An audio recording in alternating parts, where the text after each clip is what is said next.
ଥରେ ଗୋଟେ ଜଙ୍ଗଲରେ କାଉଟିଏ ଉଡ଼ି ଉଡ଼ି ଗୋଟିଏ ଗଛ ଉପରେ ଭୋକ ଉପାସରେ ବସିଥିଲା। ତାକୁ ଜୋରରେ ଭୋକ ଲାଗିଥିଲା ଆଉ ସେ ଥକାରେ ଉଡ଼ି ପାରିବାକୁ ସକ୍ଷମ ନଥିଲା। ଏଣେ ତେଣେ ଦେଖୁ ଦେଖୁ ହଠାତ୍ ତଳେ ତା ନଜର ପଡ଼ିଗଲା ଗୋଟିଏ ମିଠା ଉପରେ ଏବଂ ସେ ଖୁସି ହୋଇଗଲା। ଏହାପରେ କାଉଟି ନିଜକୁ ସମ୍ଭାଳି ନ ପାରି ତଳକୁ ଆସିଲା ମିଠାଟିକୁ ନେବା ପାଇଁ ଆଉ କହିଲା, ଆରେ ବାଃ, କି ସୁନ୍ଦର ମିଠା! ମୁଁ ଏଣେ ତେଣେ ବୁଲୁଥିଲି, ଏକୁ ନେଇଯିବି, ଖାଇବି। ଏହା କହି ଯାଇକି ଗଛ ଉପରକୁ ନେଇଗଲା। ସେହି ସମୟରେ ଗୋଟିଏ ଶୃଗାଳ ଆସି ଗଛ ମୂଳରେ ପହଞ୍ଚିଲା ଏବଂ ସେ ମିଠାକୁ ଦେଖି ତା ପାଟିରୁ ଲାଳ ବୋହିଲା। ଆଉ ସେ ମିଠାକୁ କେମିତି ଖାଇବ ଭାବି ଗୋଟିଏ ଉପାୟ ଚିନ୍ତା କରି କାଉକୁ ପଚାରିଲା, କାଉ ଭାଇ ତମେ ମୋର ସାଙ୍ଗ ହବ କି? ଆଉ ଆମ ସାଙ୍ଗରେ ବୁଲନ୍ତେ, ଖାଆନ୍ତେ, ଖେଳନ୍ତେ, ତମେ ମୋର ସାଙ୍ଗ ହଉନ?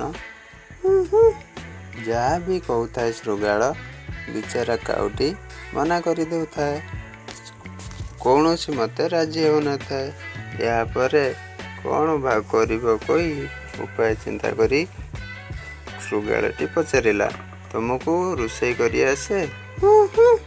ତମକୁ ଡ୍ରଇଂ କରି ଆସେ? ଆଉ ତମେ ଗୀତ ଗାଇପାର? ତମର ବଢ଼ିଆ କଣ୍ଠ, ମୁଁ ତମ କଣ୍ଠରୁ ଶୁଣିବାକୁ ଚାହୁଁଛି। ଏହା କହିକି ଯେତେବେଳେ କାଉଟି କା ବୋଲି କରିଦେଇଛି ତା ପାଟିରୁ ଗଳି ପଡ଼ିଲା ସେଇ ମିଠାଟି। ଏହାପରେ ମିଠାଟିକୁ ଧରି ଶୃଗାଳଟି ଖୁସି ହେଇଯାଉଛି।